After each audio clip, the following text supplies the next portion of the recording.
என் அன்பு குழந்தையே, உனக்கான நல்ல விஷயங்களை செய்து கொடுப்பதற்காகவே உன் தாயானவள் இன்று உன்னை தேடி வந்திருக்கின்றேன். ஒருவருடைய வாழ்வில் மிகப்பெரிய பாதிப்பை உன்னுடைய சாபம் ஏற்படுத்தி இருக்கின்றது. ஏனென்றால் என் அன்பு குழந்தையின் சாபத்தை உன் அம்மா என்று பழிக்கும்படி வைத்திருக்கின்றேன். உன் அம்மா கொடுத்த தண்டனை இதுதான் என்பதனை நீ புரிந்து கொள்ள வேண்டும். இது அனைத்துமே உன் கண்ணீருக்கு நான் அந்த இடத்தில் கொடுத்த பதிலடியாகும் என்பதனை நீ புரிந்து கொள்ள வேண்டும் என் தங்கமே.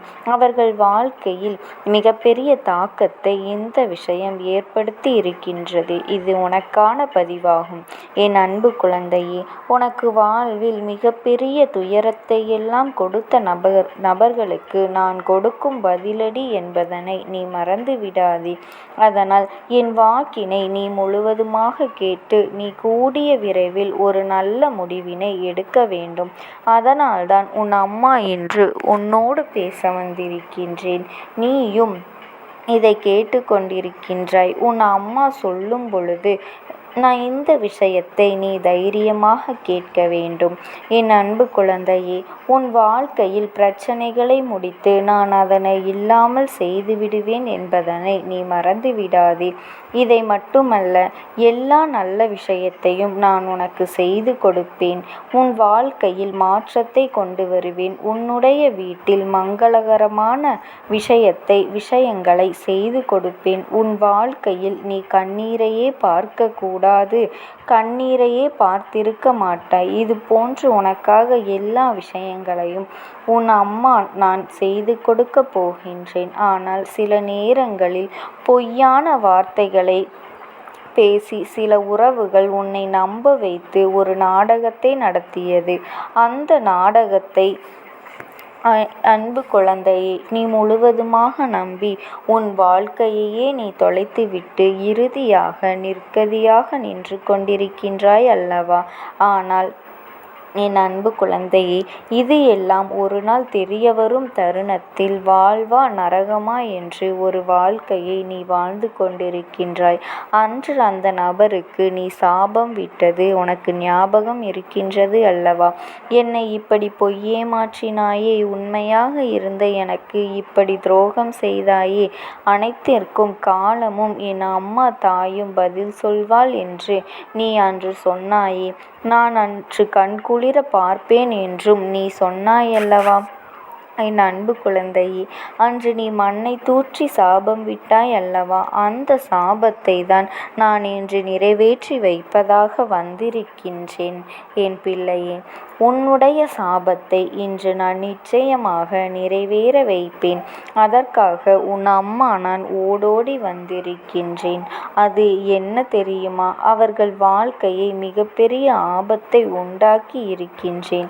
ஏனென்றால் அதற்கு காரணம் அவர்களுடைய கர்ம வினையும் சேர்ந்து கொண்டது. அத்தனை பொய்களையும் உனக்குள் அவர்கள் சொல்லி துரோகங்களை செய்து செய்யாத தவறை நீதான் செய்தாய் என்று எப்படி உன்னை விரட்டி அடிக்க வேண்டும் என்றும் தேவையில்லாத வீண் பழியை உன்மீது சுமத்தி அவர்கள் வாழ்க்கையில் சந்தோஷமாக வாழ்ந்துவிடலாம் என்றும் சந்தோஷத்தை கெடுத்தார்கள் அல்லவா? அவர்களினுடைய சுயநலத்திற்காக உன்னை பயன்படுத்தி கொண்டார்கள் அல்லவா? அதற்கெல்லாம் பதிலடி கொடுக்க வேண்டாமா? உன்னுடைய மனம் எவ்வளவு வருந்தியது, எவ்வளவு வேதனைப்பட்டது.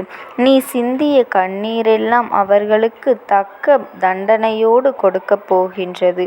உன்னுடைய இதயம் அன்பானது, உண்மையை மட்டுமே பேசக்கூடிய மனம் என்பதனால் இன்று இவ்வளவு கஷ்டங்களையும் கவலைகளையும் வாழ்க்கையில் நீ சுமந்து கொண்டு வருகின்றாய். ஆனால் அவர்கள் வாழ்க்கையில் சுயநலத்திற்காக உன்னோடு பழகி சுயநலத்திற்காக அனைத்து விஷயத்தையும் உன்னிடமிருந்து எடுத்துக்கொண்டு சந்தோஷமாக வாழ்ந்துவிடலாம் என்று நினைத்தால் கண்டிப்பாக நடக்குமா? மனிதர்களின் வாழ்வில் நல்லவர்களின் துணை எப்பொழுது வேண்டும் என்பதனை நீ மறந்துவிடாதே. ஆனால் என் பிள்ளையே, யாராவது ஏமாற்ற நினைத்தாலும் எவராவது துரோகம் செய்ய நினைத்தாலும் கண்டிப்பாக கர்ம வினை ஒரு பக்கம் தண்டிக்காமல் விட்டாலும் உன் அம்மா ஒரு பக்கம் இருந்து அவர்களை கண்டிப்பாக தண்டித்தே தீருவேன். அவர்கள் வாழ்க்கையில் தண்டனையை நான் கொடுப்பேன் என்பதனை நீ மறந்துவிடாதே. என் அன்பு குழந்தையே, உன் கண்முன்னாலேயே நடக்கப் போகின்றது. இன்னும் 2 நாளில் அந்த செய்தியானது உன் செவிகளுக்கு வந்து சேரப்போகின்றது. ஏனென்றால் உன் உறவை நீ உண்மையாக நேசித்தாய் அல்லவா? ஏமாற்றிய உறவிற்கு மிகப்பெரிய தண்டனையை உன் அம்மா நான் கொடுக்கப் போகின்றேன். அது என்ன தெரியுமா? அதனை கேட்டால் நீயே அதிர்ந்து விடுவாய்.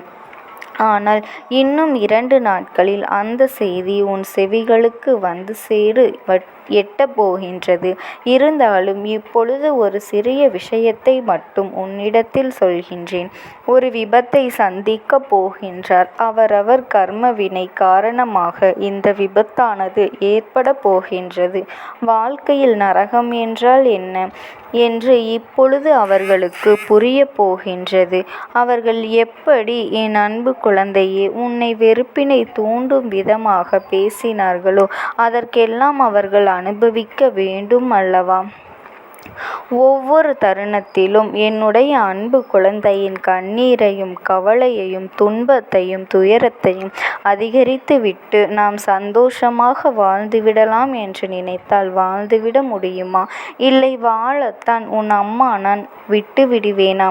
நீ தைரியமாக இருக்க வேண்டும் என் அன்பு பிள்ளையே. உண்மையானது ஜெயிக்க சிறிது காலம்தான் எடுத்துக்கொள்ளும். ஆசையும் உண்மையும் இருக்கும் பட்சத்தில் உண்மைதான் எப்பொழுதுமே ஜெயிக்கும். உன்னுடைய அன்பானது புரிந்து கொள்வதற்கு அதை பெறுவதற்கும் அவர்களுக்கு தகுதியே கிடையாது. ஆனால் இப்பொழுது நீ சரியான முடிவினை எடுக்க வேண்டும். ஏனென்றால் சில ஜென்மங்கள் வாழ்க்கையில் திருந்தாது. என் குழந்தைக்கு நல்ல எதிர்காலம் இருக்கின்றது. அவர்கள் இனிமேல் உனக்கு வேண்டாம். உன் சாபத்தை பெற்றவர்கள் வாழ்க்கையில் முன்னேற முடியாது. அவர்கள் இனிமேல் சந்தோஷமாக உன்னை வாழ வைப்பார்கள் என்று நினைத்து உன் சாபத்தை பெற்றவர்கள் நிச்சயமாக வாழ்க்கையில் முன்னேற முடியாது. அவர்கள் எண்ணம் போலதான் அவர்களின் வாழ்க்கையும் அனைத்து மாற்றங்களையும் நடக்கப் போகின்றது. அவர்கள் இனி சந்தோஷமாக உன்னை வாழ வைப்பார்கள் என்று ஒரு நாளும் நீ நினைத்து கொண்டிருக்காதே என் தங்கமே. என் வார்த்தைகளை மீது நீ நம்பிக்கை வைத்து உன் கடமைகளை நீ எப்பொழுதும் செய்து கொண்டிரு. மற்றவர்களிடமிருந்து எதையுமே எதிர்பார்க்காதே. மற்றவர்கள் கொடுத்தால்தான் நம் வாழ்க்கை சந்தோஷமாக மாறும் என்று நினைத்து விடாதே. நம்முடைய சந்தோஷம் நம் கரங்களிலே இருக்கின்றது. நம்முடைய எண்ணத்திலேயே இருக்கின்றது. நாம் சிந்திக்கும் செயல்களில் இருக்கின்றதே தவிர அடுத்தவர்களிடம் நம் சந்தோஷம் இல்லை என்பதனை முற்றிலும் நீ புரிந்து கொள்ள வேண்டும். இதனை நீ புரிந்து கொண்டால் அடுத்தவர்களிடம் எந்த விஷயத்தையும் நீ எதிர்பார்க்க மாட்டாய். எதிர்பார்க்கக்கூடிய விஷயம் சிறுவர்களிடம் மட்டுமே கிடைக்கும் என்றால் எதிர்பார்க்கலாம்.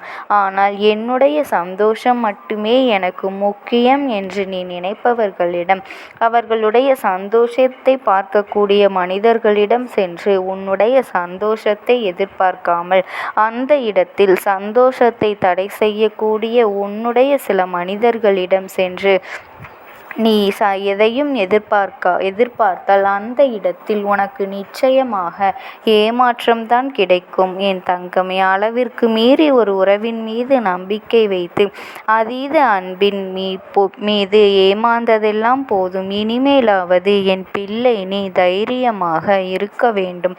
வாழ்க்கையில் இனி எந்த தேவையில்லாத விஷயத்திற்காகவும் கண்ணீர் வடிக்க கூடாது. இனிமேல் அப்படி ஒரு சூழ்நிலைக்கு நீ இடம் கொடுக்காதே என் அன்பு பிள்ளையே. உன் வாழ்க்கையில் ஏதேனும் சிக்கல்கள் தடங்கல்கள் உனக்கு தீய விஷயங்கள் நடக்கின்றது என்றால் அதற்கு உன் அம்மா வாழ்க்கையில் நடக்க நான் இனி அனுமதிக்க மாட்டேன் என்பதனை நீ பொறுமையாக கவனிக்க வேண்டும். உன்னுடைய வாழ்க்கையில் ஒவ்வொரு தருணத்திலும் நல்ல மாற்றங்களை கொண்டு வந்து கொடுக்க போகின்றேன். அதை நீ புரிந்து கொண்டு பொறுமையாக இருக்க வேண்டும். ஒரு விஷயத்தை நினைத்து அது எப்படி நடக்குமா இப்படி நடக்குமா, இல்லை நடக்காமலேயே போய்விடுமா என்று கண்ணீர் வடிக்கின்றாய் அல்லவா? இது தேவையில்லாத விஷயத்திற்கு உன்னை ஈடுபட செய்யுமே தவிர ஒரு நாளும் நல்ல விஷயத்திற்கு முன்னேற வைக்காது. என் அன்பு குழந்தையே, இந்த தாயானவளினுடைய அன்பும் ஆசீர்வாதங்களும் உனக்கு எப்பொழுதுமே முழுமையாக கிடைத்து கொண்டே இருக்கும். ஓம் சக்தி. ஓம் ஆதிபரா சக்தி.